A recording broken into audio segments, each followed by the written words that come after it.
ఇక మళ్ళీ ఈ ఫార్ములా కేసు వాళ్ళు మాట్లాడుతున్నారు, 10 నుంచి కూడా మాట్లాడారు. ఇక నువ్వు కేసీఆర్ కొడుకు మీద విచారించమంటే ఇక గ్రీన్ కోర్ సంస్థ మీద విచారణ చెప్తారండి.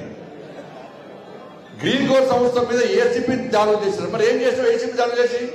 అదొక పెద్ద సంస్థ, అనేక విషయాల్లో సమాజంకు ఉపయోగపడే కార్యక్రమాలు వాళ్ళు చేస్తున్నారు. ఇలా ఆ సంస్థ ద్వారా తెలంగాణ రాష్ట్రానికి ఆదాయం వస్తున్నది.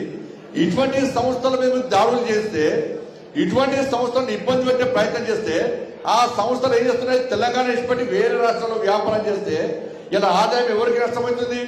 తెలంగాణ రాష్ట్రానికి ఆదాయం నష్టం జరుగుతుంది. ఇవాళ గ్రీన్ కోర్ సంస్థ నుంచి కాంగ్రెస్ పార్టీకి పైసలు ముట్టలేదా? చెప్పాలా? రేవంత్ రెడ్డి గారిని సవాల్ చేస్తున్నా, గ్రీన్ కోర్ సంస్థ నుంచి కాంగ్రెస్ పార్టీకి పైసలు ముట్టినాయా ముట్టలేదా? ఇంతవరకు ఒక్క పైసా ముట్టలే అని చెప్పి నువ్వు ప్రమాణం చేయి. కాంగ్రెస్ పార్టీ సవాల్ సిద్ధమా? గ్రీన్ కోర్ సంస్థ నుంచి కాంగ్రెస్ పార్టీకి చందా రూపేణ ఫండింగ్ ఏదో రకంగా పైసలు ముట్టాయా ముట్టలేదా? పైసలు తీసుకుని బరాబరే. అరే కామన్ ఎవరు తీసుకుంటారు? భారతీయ జనతా పార్టీ తీసుకుంటారు, టీఆర్ఎస్ తీసుకుంటారు, కాంగ్రెస్ వాళ్ళు పార్టీని నడపాలంటే వాళ్ళ వీళ్ళ సహకారంతో ఎత్తి చేస్తాయి. పార్టీ ఎవరు జేబులో కూడా పైసలు పెట్టారు, కానీ పైసలు తీసుకుంటారు. మళ్ళీ అదే సంస్థని ఇబ్బంది పెట్టే ప్రయత్నం చేస్తారు. ఇలా ఈ ఫార్ములా అట్లయిపోయింది, డ్రగ్స్ కేసు ఇట్లయిపోయింది. ఇలా ఏమైంది? ఇలా మన దావోస్, నేనేమంటున్నాను, దావోస్ వేరే దేశం పెట్టిన రాష్ట్ర ముఖ్యమంత్రి గారు మంత్రులు వేసుకుని టై కట్టిరు, షూట్ వేసుకుని పోయారు. ఆడ ఏం చేశారు? 2 రాష్ట్రాల మధ్య, 2 అందరి వ్యాపారస్తుల మధ్య మన మధ్య ఒప్పందం అంట, ఎంఓయూ చేసుకున్నారట.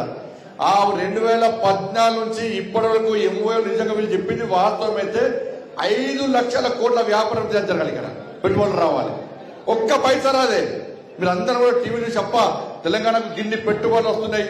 నేనేమంటున్నా అంటే 2014 నుంచి ఇప్పటి వరకు ఈ దావోస్ కు గతంలో కేసీఆర్ కొడుకు వేరు, ఆ ప్రభుత్వంలో వేరు, కాంగ్రెస్ పార్టీ వచ్చాక ఇదే రేవంత్ రెడ్డి గారు రెండోసారి వేరు.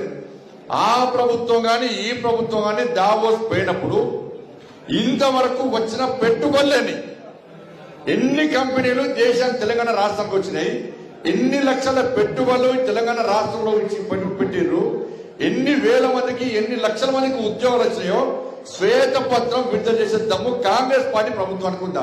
చాలా బీఆర్ఎస్ వాళ్ళు కూడా మీద చేయాలి.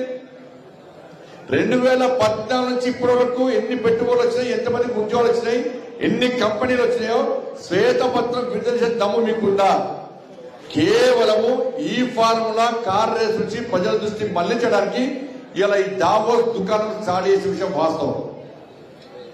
ఇలా ఎందుకు చర్య కేసీఆర్ కుటుంబం మీద ఎందుకు చర్యలు తీసుకోలేకపోతుంది కాంగ్రెస్ పార్టీ? ఎందుకంటే ఇద్దరు ఒకటే, వీళ్ళో కేసు బయటపడితే వాళ్ళ కేసు బయటపడతారు, వాళ్ళ కేసు బయటపడితే వీళ్ళో కేసు బయటపడతారు. ఇద్దరు 2 పార్టీలు అవినీతి పార్టీలే. 2 పార్టీలు అడ్డమొత్తం అవినీతి కేరా ఫండర్స్ గా మారింది కాబట్టి ఒకరి మీద ఒకరు చర్యలు తీసుకునే ప్రయత్నం చేస్తున్నది వాస్తవం. ఇలా ఫీజులు ఎవరు పట్టిస్తలేరు, కాలేలని మొత్తుకుంటూ యాజమాన్యాలు మొత్తుకుంటున్నాయి. పిల్లలకు టీసీలు ఇవ్వమంటే టీసీలు ఇస్తలేరు, మెమోలు ఇవ్వమంటే మెమోలు ఇస్తలేరు.